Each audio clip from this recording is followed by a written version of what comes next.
လွယ်ကူဝိတ်ချ Power Play application ကနေကြိုဆိုလိုက်ပါတယ်။နီးစနစ်တကျစားတောက်နေပါရဲ့နဲ့ကိုယ်ကလေးကြမှာဝိတ်မကြရတဲ့ပြဿနာကကိုယ့်ရဲ့ခန္ဓာကိုယ်ကြောင့်မဟုတ်ပါဘူး။ကိုယ်တစ်နေ့တာစားတဲ့အစားတောက်တွေရဲ့ calorie တွက်ချက်မှုအမှားတွေကြောင့်ပဲဖြစ်ပါတယ်။အစားအစာတွေကိုမချက်ခင်နဲ့ချက်ပြီး calorie ကွာခြားမှုတွေနဲ့ချက်ပုံချက်နည်းမတူညီတဲ့အတွက်ကြောင့်မလို့ calorie မတန်တဆများသွားတာတွေကိုကိုကသတိမထားမိလို့ပဲဖြစ်ပါတယ်။ဆိုတော့ဘယ်လိုမျိုးကွာခြားသွားလဲဆိုတာကိုမြင်သာအောင်ရှင်းပြဖို့အတွက်ကြက်ရင်ပုံသားတစ်တုံး calorie 120ရှိတဲ့ကြက်ရင်ပုံသားနဲ့နှိုင်းယှဉ်ပြပေးသွားမှာပဲဖြစ်ပါတယ်။ဆိုတော့ဒီကြက်ရင်ပုံသားတစ်တုံးပေါ့နော် calorie 120ရှိတဲ့gram အားဖြင့်ဆိုရင်တော့100 gram ရှိတယ်ပေါ့။ဆိုတော့ဒီကြက်ရင်ပုံသားကိုကချက်ပုံချက်နည်းအမျိုးမျိုးရှိမယ်ပေါ့။ဥပမာအဖြစ်ဒီ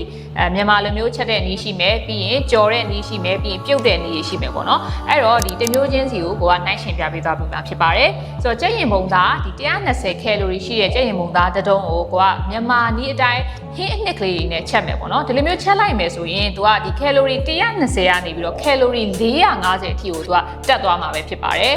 ဆိုတော့နောက်တစ်ခုအနေနဲ့ဆိုရင်ဒီကြက်ရင်ပုံသား calorie 120ရှိတဲ့ကြက်ရင်ပုံသားတစ်တုံးကိုပဲမုန့်နှစ်ကလေးတွေနဲ့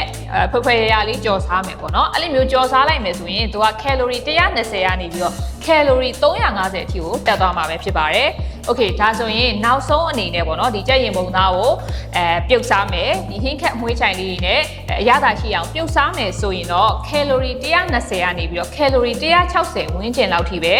တက်သွားမှာပဲဖြစ်ပါတယ်ဒါဆိုရင်ချက်ထည့်ရတဲ့နီးအမျိုးမျိုးကိုပြန်ပြီးတော့ရှင်းကြည့်လိုက်အောင်ဆိုတော့ calorie 120ရှိတဲ့ကြက်ရင်ပုံသားအစိမ်းတုံးကိုဒီချက်စားမယ်ပေါ့နော်ဟင်းအနှစ်တွေနဲ့ချက်စားမယ်ဆိုရင် calorie 450ရှိမယ်ဒါမှမဟုတ်ပဲနဲ့မုန့်အနှစ်တွေနဲ့ကြော်စားမယ်ဆိုရင်တော့ calorie 350ရှိမယ်ဒါပေမဲ့ကိုကဒီဟင်းခက်အမွှေးကြိုင်လေးတွေနဲ့ဖွယ်ဖွယ်ရပြုတ်စားမယ်ဆိုရင်တော့ calorie က160ပဲရှိမှာဖြစ်ပါတယ်ဒါဆိုရင်တော့ဘယ်ဟာကကို weight တက်စေလဲဆိုတာကိုတော့ရှင်းရှင်းလင်းလင်းမြင်လောက်ပြီလို့ထင်ပါတယ်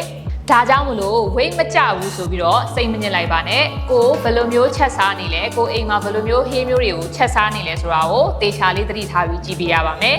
weight ချတဲ့နေရာမှာအစားအသောက်က80%အရေးပါတဲ့အတွက်ကြောင့်မလို့ကိုက weight မတက်ဘူးထင်ပြီးတော့စားလိုက်တဲ့အရာတွေကကို calories အများကြီးတက်စေတဲ့အတွက်ကြောင့်မလို့ဘလောက်စူးစမ်း